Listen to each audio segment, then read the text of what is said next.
ओम शांति। जय श्री राधे कृष्णा।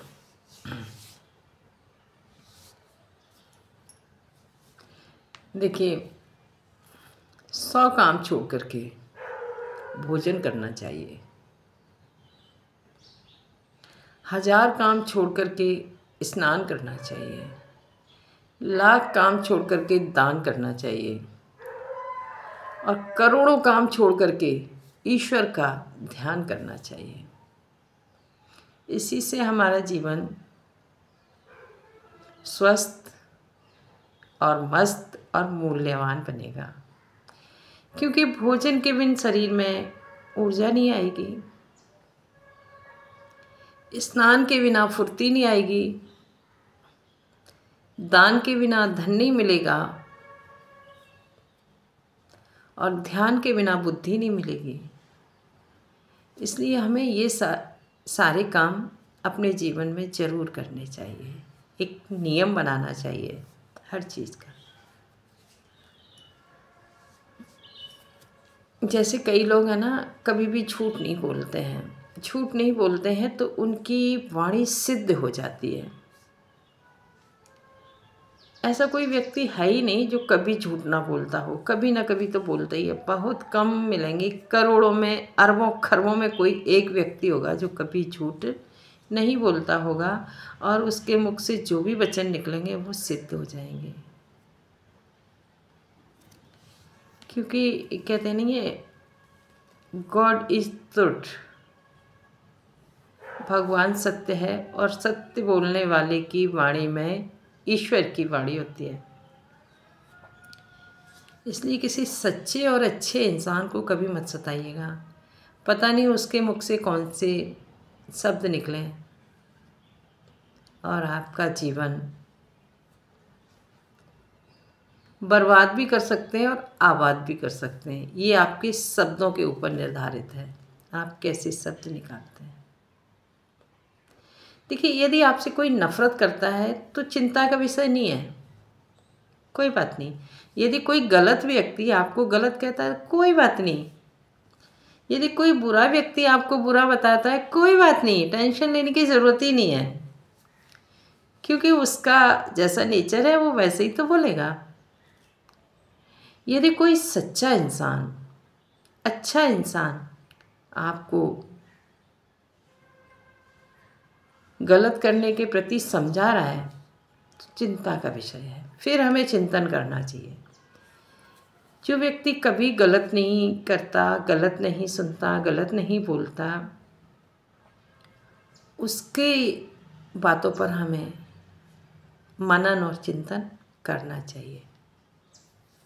ये चिंता का विषय है कि हमसे कहाँ गलती हुई जो इस व्यक्ति ने हमको टोका। तब तो हमें आत्मनिरीक्षण की आवश्यकता है। बाकी झूठे लोग आपको क्या बोल रहे हैं उनकी परवाह नहीं करना आपको। कोई अच्छा इंसान यदि आपको आपकी गलती बता रहा है, उस बात पर हमें ध्यान देना चाहिए। उसका दिल हमें नहीं दुखाना चाहिए, क्योंकि उसका आशीर्वाद और श्राप दोनों ही हमारे ऊपर असर करेंगे।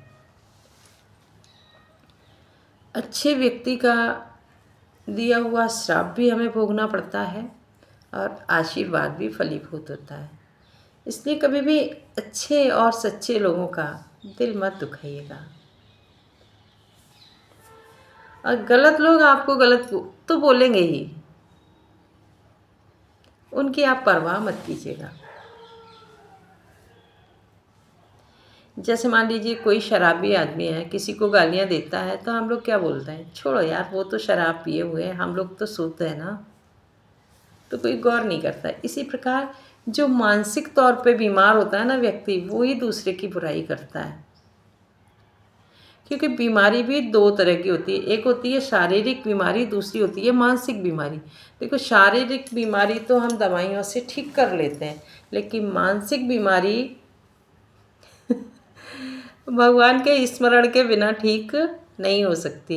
ये मानसिक बीमारी है। किसी की बुराई करना, किसी की चोरी करना, किसी की साथ छलावा करना, जो भी है, धोखाधड़ी, बेईमानी, छल कपट, ईर्ष्या, द्वेष, जो भी है, ये सारी मानसिक बीमारियां हैं। इसका इलाज सिर्फ परमात्मा के पास है। जब हमारा भक्ति में मन लगने लगे, पूजा में मन लगने लगे, भजन कीर्तन सत्संग में मन लगने लगे, हो सकता है ये बीमारी धीरे धीरे दूर हो जाए। तो देखो, बीमारी जब आती है तो डॉक्टर परहेज भी बताते हैं। परहेज के साथ जब हम दवा लेते हैं तो जल्दी असर करती है। इसी प्रकार मानसिक बीमारी का भी परहेज होता है। हमको मानसिक बीमारी हो गई है, गलत काम करने की आदत पड़ गई है, फिर हमें क्या परहेज करना है? संतों के सानिध्य में जाना है, संतों की वाणी सुनना है, सत्संग करना है। जिससे, जैसे कहते हैं ना, कोई गंदा पानी होता है ना, एक गड्ढे में भर दो तो वो सड़ने लगता है, उसमें कीटाणु पैदा हो जाते हैं। इसी प्रकार हमारे मन में जो बातें बैठी हुई हैं, सिर्फ उनके विषय में चिंतन मंथन करते रहते हैं, सोचते रहते हैं, तो हमारे विचार भी गलती आते हैं, दूषित विचार आते हैं। जैसे दुर्गंध आने लगती है ना पानी में से, कहते नहीं, ठहरा पानी सड़ने लगता, बहता निर्मल कहलाता।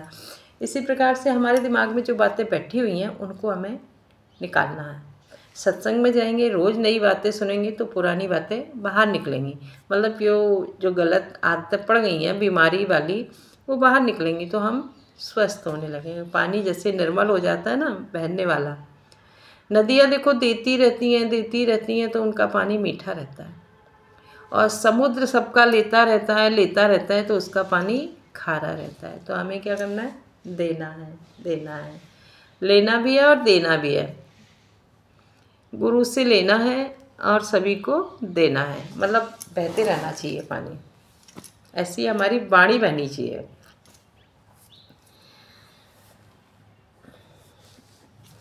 एक बार विश्वास बड़ा उदास बैठा था। धन और प्रेम उसके पास आए। उन्होंने कहा, बेटा क्या बात है, आप उदास क्यों बैठे? उसने कहा, कुछ नहीं, मुझे ये चिंता हो रही है कहीं मैं आपसे बिछड़ ना जाऊं। तो धन और प्रेम ने कहा, नहीं नहीं, ऐसा नहीं हो सकता, हम नहीं बिछड़ेंगे। उसने कहा, हाँ बिछड़ सकते हैं। उसने कहा, कैसे? तो मन ने कहा कि मैं आपको हर जगह तैयार मिलूँगा, आप जहाँ कहेंगे वहाँ। धन ने कहा, हाँ मैं भी आ जाऊँगा आप जब बुलाएंगे तब।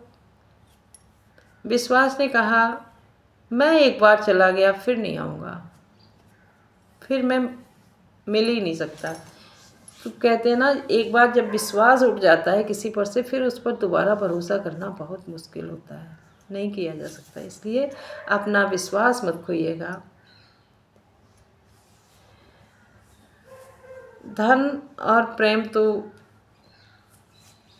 फिर मिल भी जाएगा, मन भी मिल जाता है, एक दूसरे का नेचर मिल जाता हम किसी से प्यार से बात करते हैं तो हमसे भी लोग प्यार से बात करते हैं, लेकिन विश्वास करना मुश्किल होता है। और जहाँ प्रेम और मन दोनों मिले होते हैं वहाँ विश्वास हो ही जाता है, आ ही जाता है। इसलिए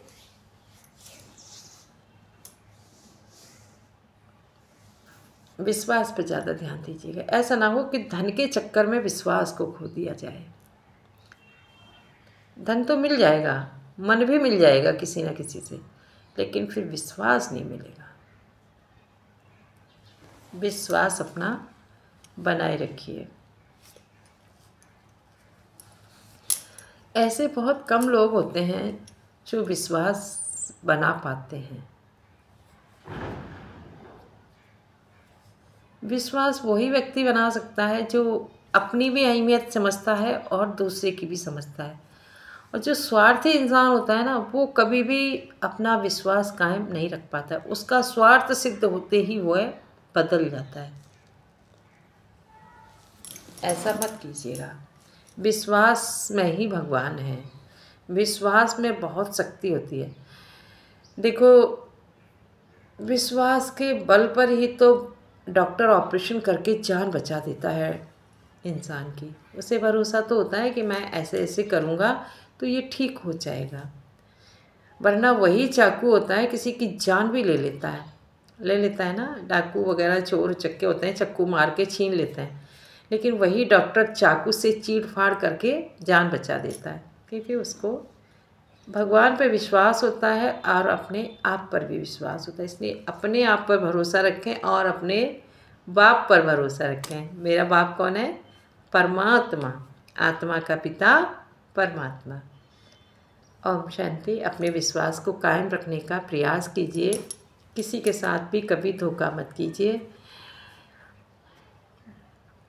ओम शांति। यदि आपको मेरी वाणी अच्छी लगे तो कमेंट कीजिए, लाइक कीजिए, फॉलो कीजिए, सब्सक्राइब भी कर लीजिएगा। ओम शांति।